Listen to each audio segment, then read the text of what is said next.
Die wie van Bolandse boere was Woensdag aand teenwoordig vir 'n historiese geleentheid by die Palmietvallei landgoed, toe EFF-leier Julius Malema genooi is om die Paarl gesprekforum aan te spreek oor hoe hy die toekoms van die landbou in Suid-Afrika sien.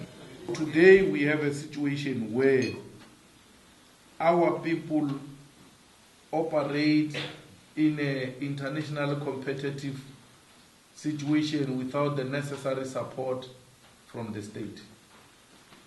Government has got no clear plan on how to support the farming community in South Africa.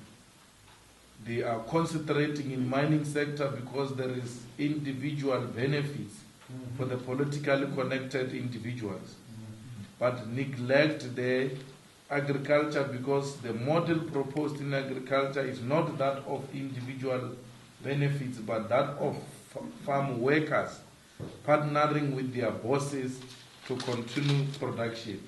And because they don't stand to benefit, they do not pay the necessary attention or put more resources to finance those types of a transaction. But the EFF speaks about something that many of you are very scared of, which is the expropriation of land without compensation.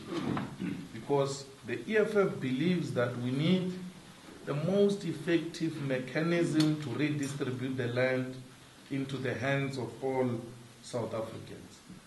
And what do we mean by that? We mean that government must be the custodian of the land. And the land that is abandoned and is idling should be expropriated to the benefit of all. And as long as that land is expropriated for public purpose and public interest, then it must be given a go-ahead. So if there is a farm which is productive, and we know that that land is used for agricultural purpose, we don't have to interfere with the production in that piece of land. We ought to protect it. And government must give us money, we the farmers.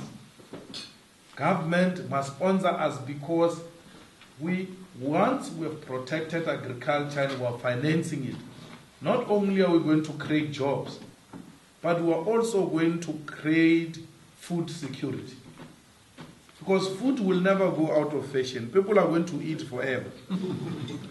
So there must never be a point where there is shortage of food.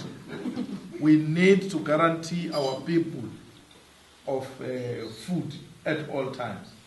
So we must ensure that we provide our people food and through protecting of the local industry. The established Afrikaner farmers, you owe it to the people who have been oppressed for the past 3 years to mentor them. If you say we are going to take land and this land will not be used for anything, you are to be blamed yourselves. Because when a government buys a farm for millions of rands and give it to a black community, and you know that there might be a possibility of a lack of skills amongst those community members, and you sit back and later on come to blame that this is another black failure, you have failed yourself. Because if you love this country, you must love your people. We belong, all of us, to this country, and all of us have got an obligation to contribute.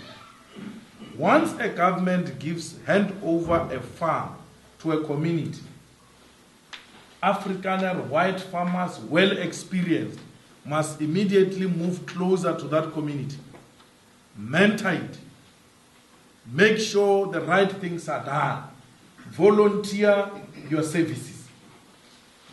Because if these people are going to swim in a pool of poverty for a very long time, one day they will turn against you. You owe it to them and say to them, I'm part of this community. I'm volunteering my service. I'm going to make sure that this land is used productively, and this land is going to feed the children of this community. We must actually stop this thing that once they buy a farm from you, you take millions and come from the other side and then rent the same farm they just bought from you. You must be ashamed. You must say, I'm not going to rent this farm, I've sold it, I will stay here for the next 2 to 3 years, mentoring and transferring skills to these people. At least I owe it to them. So that's how practical we can start embracing each other. That's how practical you too can be guaranteed that your stay in South Africa is more than welcome, and no one is going to wake up in the morning and chase you out. The reason why all of you, every time you see Malema and ask him, hey, are we welcomed here? Hey, what's happened? It's because you know your sins. If you know you have nothing to fear, why do you go around asking people, are you welcomed here? I'm saying if you do your job and anyone comes to say all whites to the sea, the first black communities are going to be the ones to stand up in your defense and say, not this one. This is our Mulungu, this one. Once you hear a black community beginning to call you like that, you must know that they've incorporated you into their community. They no longer see you as white, they see you as one of their own. Why do you want to wait for government to pass a policy that forces you to have your workers as your partners? Do it already. You are going around looking for individual BEE partners. You don't have a problem giving shares to an individual because of his political connection, but you have a problem giving shares to this group of people who have made you who you are. Help them establish a trust, register them as beneficiaries, register trustees, ensure that those trusts take their children to school and all those type of things, and even teaches them that on top of your salaries, what comes is going to be what we call dividends. You are likely, each one of you, to get 5,000 extra in the form of dividends at the end of financial year. And somebody comes and tells them to go on a strike. They will tell that person, hey, how do I strike against myself? This is my property. When I go on strike, that extra 5,000 that comes at the end of financial year, it won't be here. Get your workers to be your partners. Leave politicians to be, stop involving politicians in your business. When you think of BEE, you first think of who's the mayor, who's the councillor here, who's the politically connected person here. And you use that as a criteria, and you neglect the most needy people. If there are people who are in need of those shares, are your workers. Some of them have worked not only for you, for your father, for your grandfather, and the least you can do is to give them shares. No criminal will enter that farm. They will take it upon themselves to protect the farmers. There will never be a complaint of killing of farmers anywhere else because they will take it upon themselves to protect one of their own.